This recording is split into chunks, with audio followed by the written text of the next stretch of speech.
triunfando sobre as adversidades. Diga comigo, triunfando sobre as adversidades. Ok, o que não falta para a igreja, para o cristão que anda nos passos de Jesus, são as adversidades. Não são poucas, são muitas. E não agora, desde a fundação da igreja, que ela é perseguida, odiada, porém amada por Deus e vencedora. Amém? Triunfando sobre as adversidades. Quando a gente fala essa palavra triunfando, ela está relacionada a três coisas. Primeiro, fé. Segundo, obediência. E terceiro, propósito.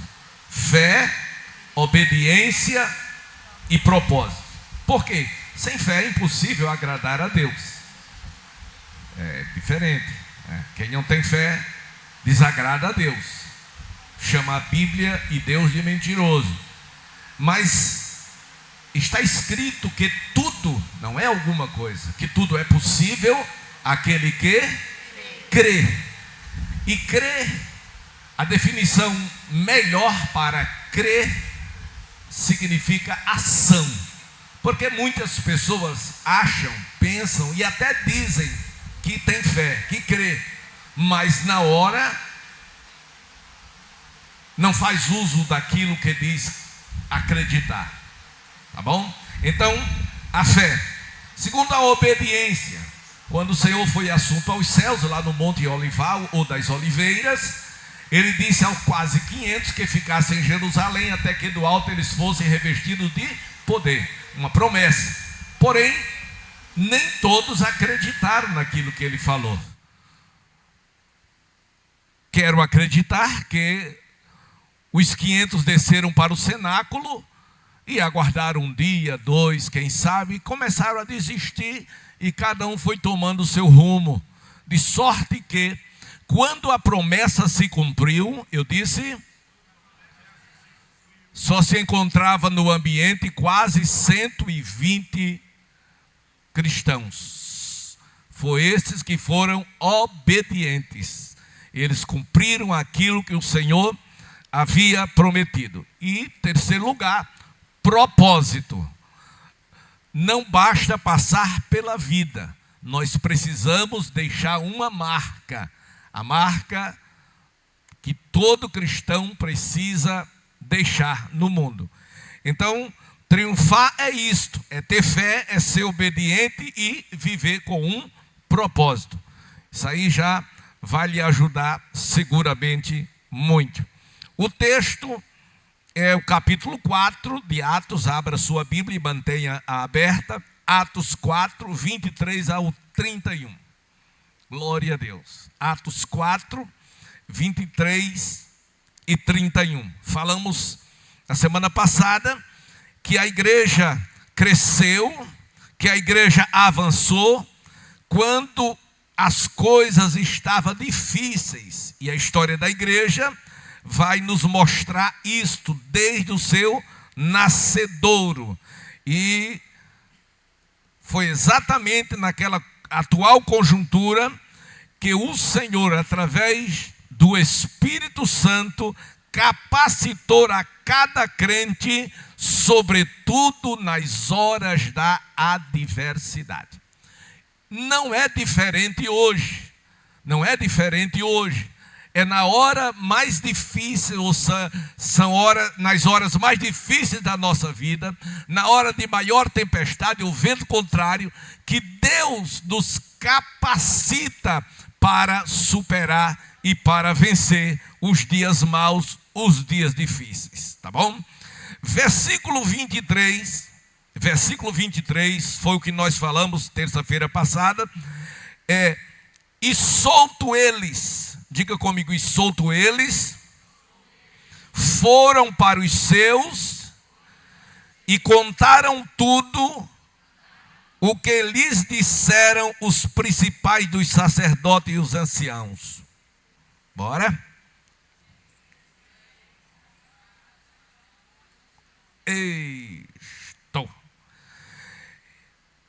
disseram, solto eles. Eles quem? Quem foi solto? Pedro e João. E se foram soltos porque eles estavam presos. E presos por quê? Por que eles estavam presos? Eles estavam presos porque foram, de forma sobrenatural e poderosa, usados por Deus para levantar um paralítico de quase 40 anos que estava na porta do templo chamado Formosa. Glória a Deus. Então, dado a este milagre, eles foram presos. E a pergunta que não nos deixa calar é: qual crime que eles cometeram? Porque foi um grande benefício que ele fez à sociedade, um grande benefício que ele fez ao reino. E por que então eles estavam presos? Foram presos por conta da inveja. Diga inveja. Glória a Deus. Meus amados irmãos, quando você começa a frutificar, quando você começa a produzir frutos, o que vai acontecer? Primeira coisa, você aparece. Não é você que quer aparecer, é os frutos que revela quem você é. Aleluia. E exatamente na hora que você começa a produzir frutos, vai aparecer alguém que vai sentir inveja, porque não pode fazer o que você faz, não pode ser você, não é usado como você, então começa a tirar pedras. Só que estas pessoas atiram pedras no fruto, mas como são ruins de pontaria, a pedra pega na árvore. Glória a Deus. Contudo, meus amados irmãos, uma árvore não deixa de produzir frutos por conta das pedradas. Glória a Deus. Então não foi diferente, não é diferente hoje. Então eles foram perseguidos, eles foram levados ao sinédrio, eles foram ameaçados de morte, eles foram impedidos ou proibidos de falar até no nome do Senhor Jesus. E Pedro disse: me diga uma coisa, importa obedecer a vocês, aos homens, ou obedecer a Deus? Eles não tiveram a resposta. E quando eles saíram dali, porque não foi achado crime nenhum, o que aconteceu?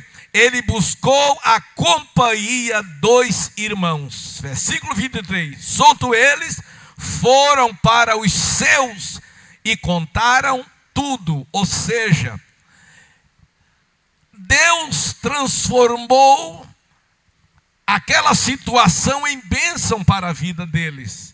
Ou seja, através do ocorrido, eles tiveram agora um testemunho poderoso para dar para a igreja. E quando eles deram este testemunho para a igreja, irmãos, o Espírito Santo desceu de uma forma extraordinária. E quando o Espírito Santo de Deus desceu sobre aqueles que estavam reunidos naquele lugar, todos foram cheios do Espírito Santo e eles não pararam de pregar a palavra de Deus. Versículo 31 dá conta disto. E tendo eles 3 milagres. Primeiro, moveu-se o lugar em que estavam reunidos. Moveu-se o lugar em que estava reunido. Segundo, todos foram cheios do Espírito Santo. Terceiro, anunciavam com ousadia a palavra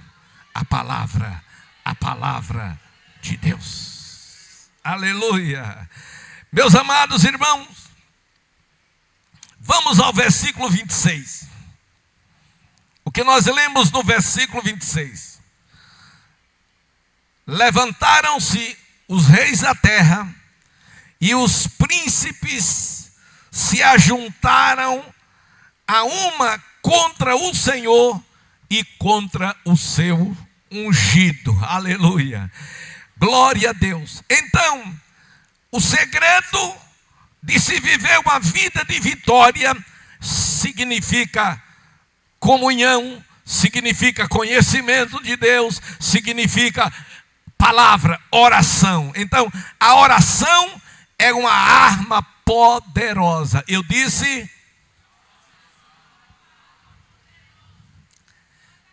E como nós estamos sofrendo, chorando, lamentando, porque a igreja hoje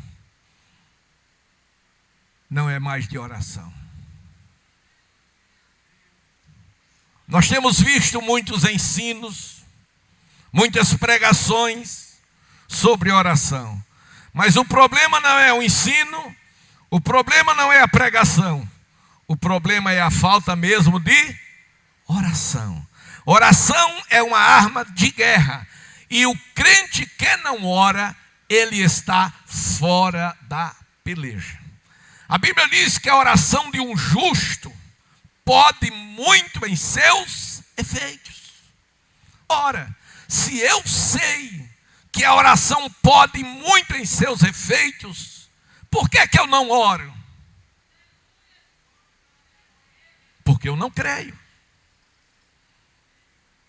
Porque eu não me importo com alguém que está necessitado. Mas vamos observar esta arma tão poderosa de guerra que é a oração. 2 Coríntios 10:4. Me ajudem, por favor. Está escrito. O que é que está escrito? O que é que está escrito? Porque as armas da nossa milícia não são carnais, mas sim poderosas em Deus para destruição das fortalezas.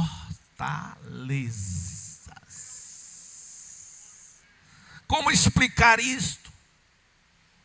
Simples. Paulo, em Filipe, já havia sido açoitado, agora estava na cadeia, estava preso, e eles começaram a louvar a Deus. Louvar, adorar a Deus. Eles não eram masoquistas, eles não estavam adorando, louvando a Deus pelo sofrimento que estava passando. Ninguém faz isto, não. Mas o que os levara a adorar a Deus numa situação daquela era a presença de Deus na vida deles. A presença de Deus na vida de um crente faz toda a diferença. Isso independe da circunstância ou do lugar aonde ele esteja. Se ele estiver na presença de Deus, não importa se no monte, não importa se no vale, não importa aonde, porque é a presença de Deus que vai trazer a força necessária e suficiente dele superar, dele vencer todas as situações.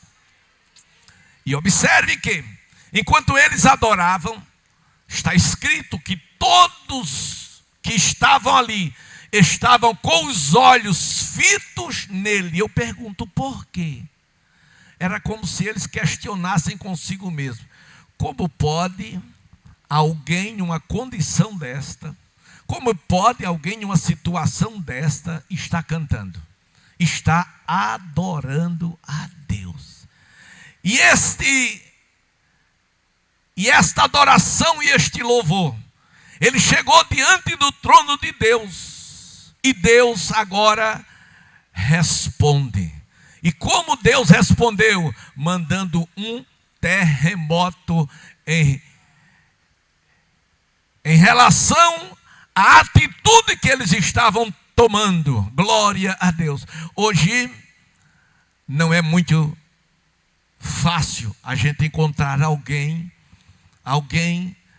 que glorifique, que adore, que exalte o nome do Senhor quando está passando por uma prova, quando está passando por uma luta, quando está sendo perseguido, quando está sendo caluniado. Glória a Deus. Não só vai encontrar pessoas assim aqueles que andam na presença de Deus, aqueles que andam de joelhos. Aleluia. Então, sendo a oração esta arma poderosa, quando eles terminaram de louvar, Silas, vamos orar? Vamos. E quando eles oraram, Deus manda um terremoto. Todas as portas se abrem. E quando as portas se abrem, o carcereiro ficou desesperado, porque pensou, os presos fugiram, e agora serei eu morto por isso. Glória a Deus. Mas Paulo salta no meio deles, não te faça tal coisa, tal mal, porque todos estamos aqui. E ele diz, senhores, que eu posso fazer para ser salvo? E eles crê no Senhor Jesus Cristo e será salvo tu e toda a tua casa. Oh, meus amados irmãos, quando nós nos curvamos diante daquele que é Senhor das nossas vidas, quando nós nos curvamos diante daquele que é todo-poderoso, quando nós nos curvamos diante daquele que é Senhor desta igreja, glória a Deus, nós nos levantamos diante de Deus. Quando você se curva, o céu se aproxima de você. Quanto mais perto você ficar de Deus, mais oração você está fazendo, mais oração você está realizando. Glória a Deus. A oração, irmãos, ela tem uma eficácia e um poder tão grande que ela aniquila, ela elimina o medo dentro ou no homem interior da vida de um crente. Vamos ver isto em 1 Reis capítulo 18, 17 a 33. Vamos ver um homem como você, como eu, pastor, sim. O seu nome, Elias. E a Bíblia diz lá em Tiago que Elias era um homem sujeito às mesmas paixões que nós somos. Mas um dia ele orou, glória a Deus, e Deus reteve as chuvas durante 3 anos e 6 meses. Depois de 3 anos e 6 meses, ele reaparece ao rei Acabe, que nesse interim procurou por todos os lugares para matá-lo e não o achou. Mas agora ele se apresenta a Acabe. E quando Acabe o vê, glória a Deus, isso está em Reis, 1 Reis 18. E sucedeu que, vendo Acabe, Elias disse a ele, és tu perturbador de Israel? Veja só, um homem usado por Deus, um homem odiado e perseguido pelos homens, mas estava na presença de Deus. E quando Acabe perguntou se ele era o perturbador de Israel, ele disse, eu não sou perturbador de Israel. Perturbador é você, a casa do seu pai, porque vocês deixaram o mandamento do Senhor e seguiu os Balaíns. Glória a Deus. Meus amados irmãos, meu irmão, você dá para melhorar esse som? Senão eu vou deixar o microfone de lado, eu vou para ali para o meio da igreja. Amém.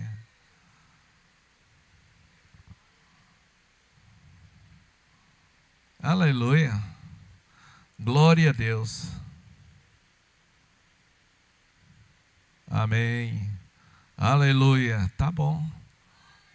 Isto. Uma altura média aqui. Não dê para estourar os tímpanos dos ouvidos dos irmãos, mas também não precisa ser tão baixo assim não, né, irmão? Glória a Deus. Então observe uma coisa interessante. esse Elias, quando ele foi a Acabe, ele foi para levar uma palavra de juízo. Ele foi para dizer ao rei que apesar dele ser rei, mas o poder não estava na mão dele. O poder estava na mão de Deus. Há pessoas que pensam que pela posição é detentor do poder. Não, irmão. Todo o poder no céu e na terra pertence ao nosso Deus. Aleluia. E o que ele disse a Acabe? Não vai chover, segundo a minha palavra. Ele não disse foi Deus que mandou dizer. Ele disse não vai chover, porque quem está falando aqui é Elias. E Deus assinou embaixo. Aleluia. E o que aconteceu? Não choveu mesmo. Mas não choveu mesmo. E agora? Por que Deus determinou juízo? Porque Acabe trocou o Deus verdadeiro pelos Balaíns. Glória a Deus. Então, isso aborreceu a Deus e Deus usa Elias. E Deus manda uma seca sem precedente para Israel e sofre toda a nação. Glória a Deus. Mas a culpa pesava sobre Acabe, porque a responsabilidade dele da crise não era de Elias, era dele. Só que ele não assumiu isso aí. Ele culpou a quem? Elias. Não, Elias não era culpado. Aleluia. E ele manda procurar Elias por tudo quanto era lugar. Para quê? Para matá-lo. Eu quero abrir um parênteses aqui para você entender uma coisa muito importante. Todo mundo, todo crente, vamos direcionar. Todo crente quer e gostaria de ser usado por Deus. Verdade? Só que nem todos os cristãos estão preparados para serem usados por Deus. Por quê? Porque ser usado por Deus é andar na contramão da vida e tem consequências. Por quê? Porque o inimigo não quer que Deus opere aqui no mundo. Por quê? Porque o mundo jaz no maligno. E o diabo pensa que o mundo é dele. Não. O mundo é do Senhor. Aleluia. Aleluia. E quando o Senhor manifesta a sua igreja no mundo, é para desfazer as obras de Satanás. Eu disse desfazer as obras de Satanás. E quando você desfaz as obras do diabo, você se torna um alvo dele, só com um pequeno detalhe. O que está em nós, o que está em mim, o que está em você, é maior do que o que está no mundo. E nada, absolutamente nada, pode lhe fazer mal algum, se o Senhor não permitir. Então, quando Elias, observe que Acabe não o achou. Mas Elias agora aparece para Acabe. E quando aparece, ele diz, tu és o perturbador de Israel. Ele diz, eu? Não sou eu o perturbador de Israel, não. Perturbador de Israel é você e a casa do seu pai. Você e a casa do seu pai deixaram os mandamentos do Senhor e seguiu os Balaíns. Irmãos, para dizer o que Elias disse a Acabe, tinha que estar cheio do Espírito Santo. Tinha que estar cheio do Espírito Santo. Um crente cheio do Espírito Santo não tem quem consiga segurá-lo. Um crente cheio do Espírito Santo não tem quem possa detê-lo. Um crente cheio do Espírito Santo não tem demônio que consiga parar a sua trajetória. vitória, aleluia. Por quê? Porque ele está cheio do Espírito Santo. Então Elias estava cheio de Deus. E olhe que Elias era um homem como você e como eu, sujeito às mesmas paixões, mas ele estava cheio de Deus. Isto quer dizer o que, pastor? Isto quer dizer que você, com todos os defeitos, com todas as suas limitações, quando você se enche do Espírito Santo, você para sol e lua. Oh, aleluia! Glória a Deus! E versículo 19 de 1 Reis, Elias diz a Acabe: mande todo Israel para o Monte Carmelo, mande os 450 profetas de Baal e os 400 de Azera. Irmãos, que nome você daria a isto?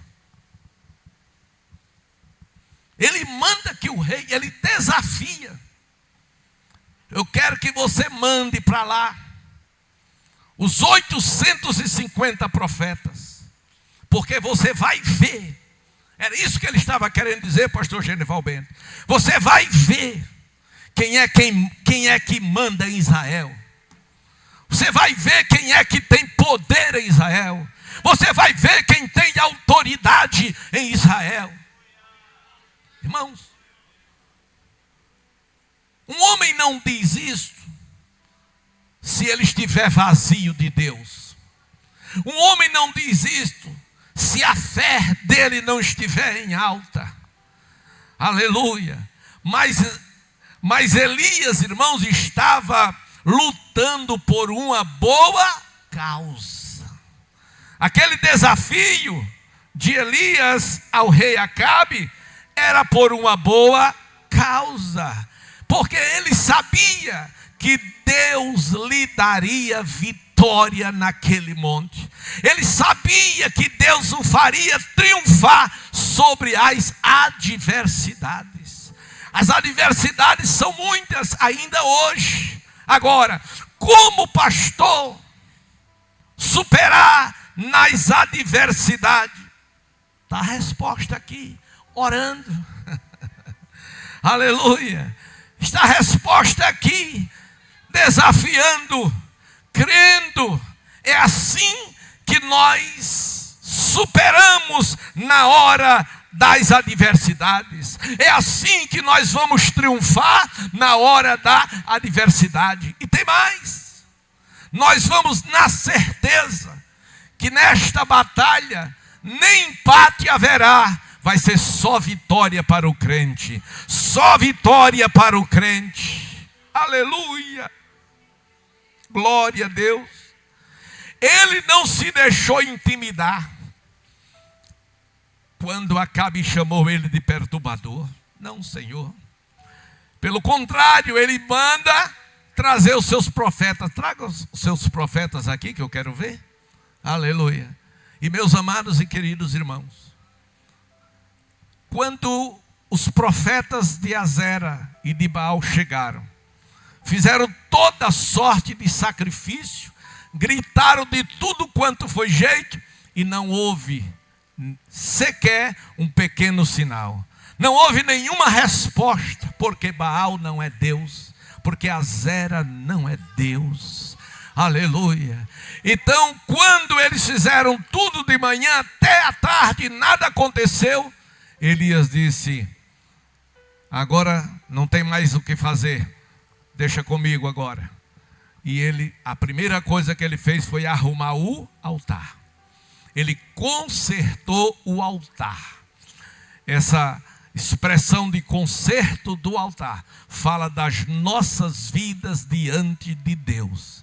Se as nossas vidas estiverem bem diante de Deus, não importa o que as pessoas estão dizendo de você. Aleluia. Não importa as pedras que estão jogando contra você. Não importa as ameaças que estão levando a você, não importa, porque você tem consciência, uma consciência pura, limpa, de que você está diante do Deus do céu Todo-Poderoso. Aleluia! E depois do altar consertado, Elias disse: joga água. Joga água. Por quê? Porque o desafio de Elias era colocar no altar a oferta e depois pedir cada um ao seu Deus que mandasse fogo. Eles não podiam mandar fogo. Tinha que o Deus que ele servisse mandasse fogo. Glória a Deus. Então Baal não mandou fogo, Azera não mandou fogo. Por quê? Porque eles não têm fogo. Mas quando Elias vai orar, ele olha para cima, olha para o céu e diz: Senhor, eu sei. Porque ele sabe, porque ele conhecia Deus. Conhecer a Deus é algo muito importante. Não conhecer a Deus teologicamente, historicamente. Conhecer a Deus de experiência. Glória a Deus.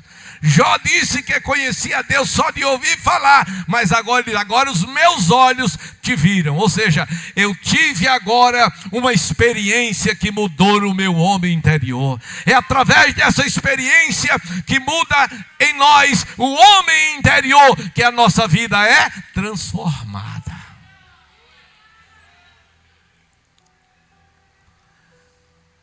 O segredo está aqui, na oração. Vamos mais além. Versículo 28. Como você lê?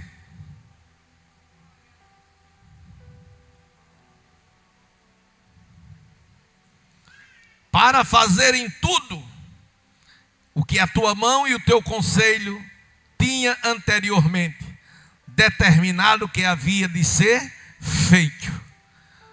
Fazer tudo conforme a orientação. Fazer tudo conforme a palavra de Deus. Glória a Deus. Então não importa as ameaças, não importa as frustrações, não importa nada que possa ferir os nossos sentimentos. De uma coisa nós precisamos ter certeza: que entramos neste reino para combater o mal, fazendo o bem. Glória a Deus. Não retribuindo o mal com o mal, mas reunindo todas as nossas forças. Glória a Deus. Precisamos estar de acordo com a palavra de Deus, para que Deus seja glorificado através das nossas atitudes. Quem entendeu, diga amém. Só quem entendeu. Aleluia. Meus amados e queridos irmãos, deixa-me levar aqui aos irmãos a entender algo muito importante, que a palavra de Deus nos ajuda e nos ensina a pôr em prática. Glória a Deus. Disse no capítulo 4, 29: agora, pois, ó Senhor, olha para as tuas ameaças. Olha para as tuas ameaças e concede aos teus servos que falem com toda a ousadia a tua palavra. Isto era a oração que Pedro estava fazendo no templo. Por quê? Porque eles haviam sido ameaçados para ficarem calados. Eles foram ameaçados para não dizer nada, nem divulgar em lugar nenhum o nome do Senhor Jesus. Irmãos, com a ameaça de morte, com a ameaça de prisão, com toda sorte de ameaça, eles oram a Deus e diz: olha para as suas ameaças, a saber, as ameaças do Sinédrio, e concede aos teus servos que falem com toda ousadia a tua palavra. Em outras palavras, ele estava dizendo: nós, Senhor, não queremos nos calar. Nós queremos continuar pregando a tua palavra. Nós queremos anunciar a tua morte e tua ressurreição. Nós queremos que o mundo saiba que tu és Senhor. Nós queremos que o mundo saiba que tu és Salvador. Nós queremos alcançar toda Jerusalém, Judeia e até os confins da terra. Nós queremos cumprir com a tua palavra. Eles podiam, irmãos, pare e pense agora comigo. Eles podiam ter usado aquilo como uma desculpa, dizer: olha, infelizmente não vai dar mais para a gente fazer esse trabalho, porque estamos sendo perseguidos, estamos ameaçados e nós não queremos ter problema, então vamos deixar de lado.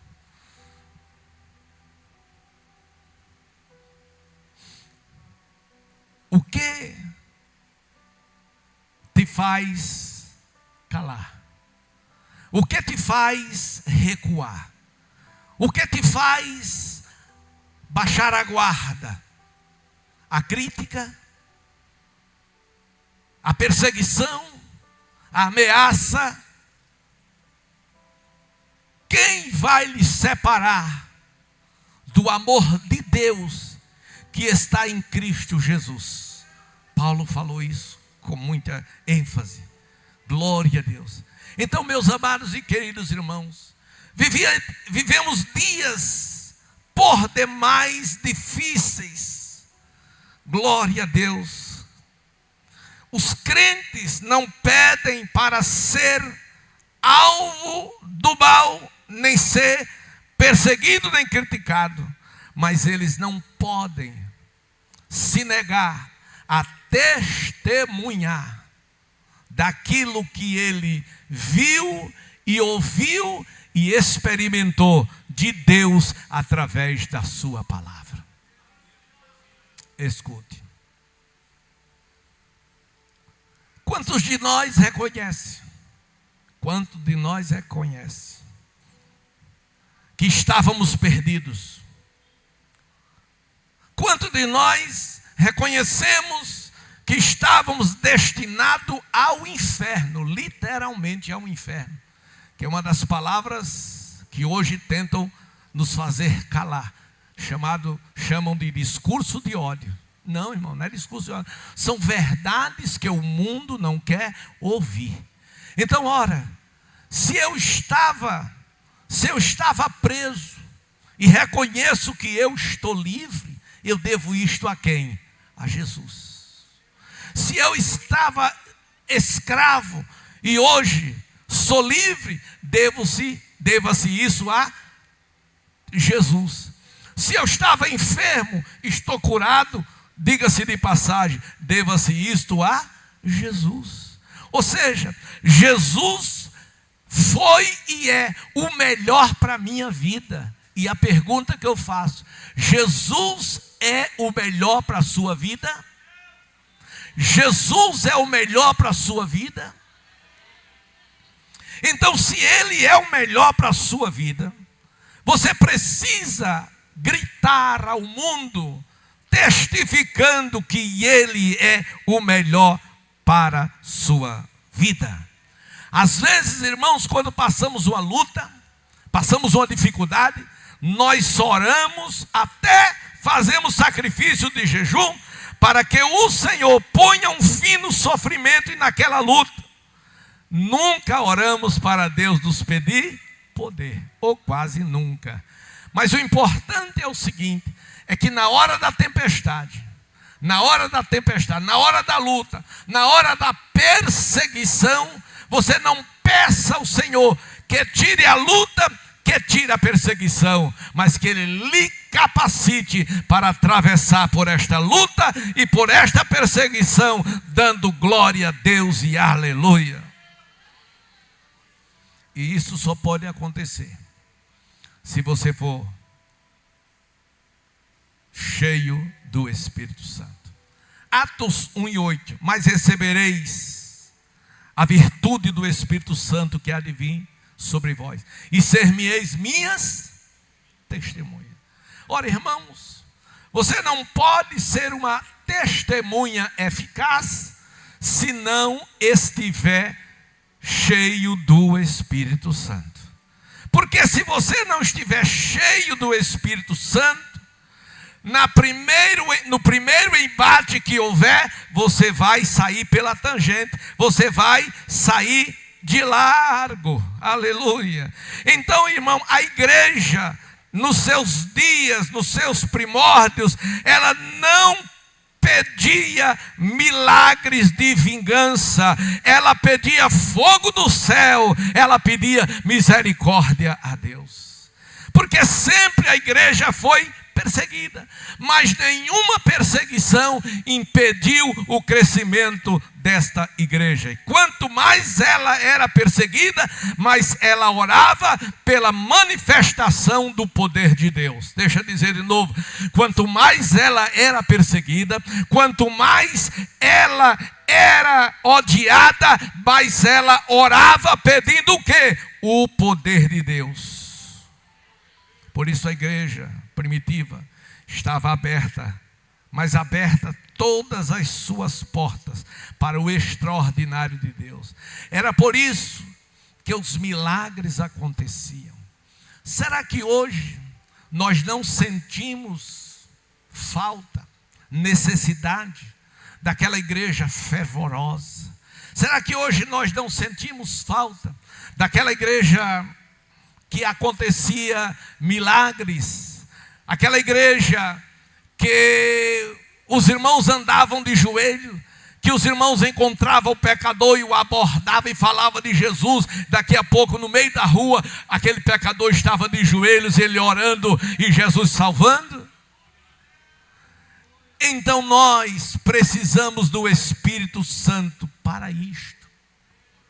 Sem o Espírito Santo, nós não conseguiremos ser o crente que Deus quer que a gente seja, fervoroso, com autoridade, os sinais nos acompanhar. Hoje não, hoje os crentes andam atrás de sinal.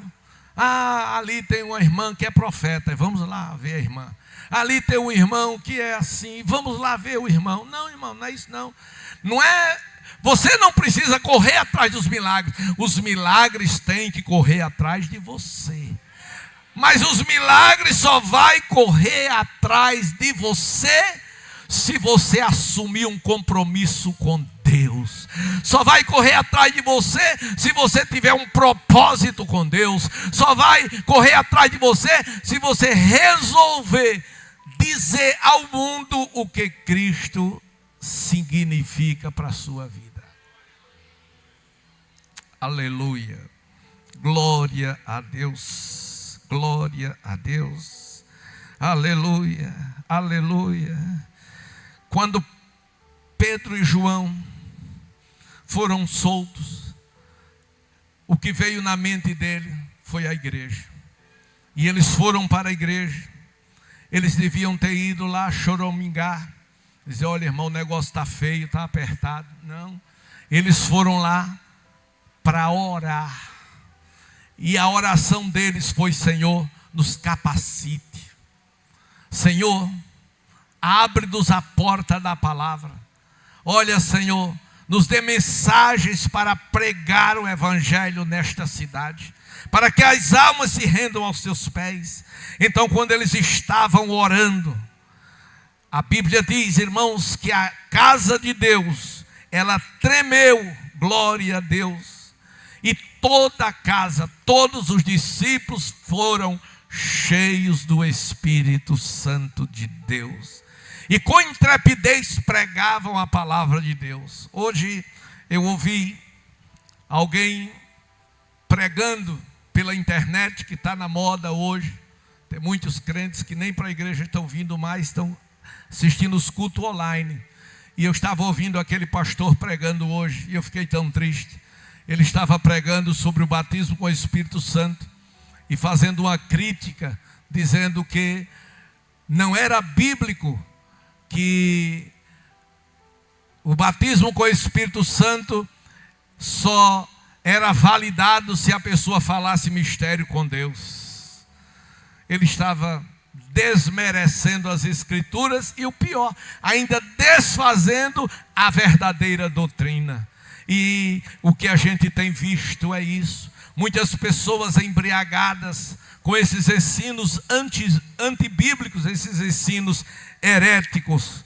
Mas, meus amados irmãos, aqueles homens cheios do Espírito Santo superaram quando as suas vidas estavam a risco, sendo ameaçadas, mas sobre as ameaças, sobre as adversidades, eles estavam triunfando através do poder da palavra. Então, quero concluir dizendo que não há nenhum triunfo sobre as adversidades se você não estiver na companhia dos irmãos, a saber, da igreja, se você não tiver uma vida de oração, se você não temer as ameaças, as maldades, e se você não der testemunho real da pessoa do Senhor Jesus, e se você não experimentar o poder de Deus, milagres e maravilhas vêm através de você. Deus não mudou, Jesus não mudou. Está escrito que Ele é o mesmo ontem, hoje e eternamente. E tudo isso Ele faz, está fazendo e quer fazer. Como? Através de você, através de mim. Quantos nesta noite gostaria de ser esse instrumento nas mãos de Deus? Fique em pé e diga amém.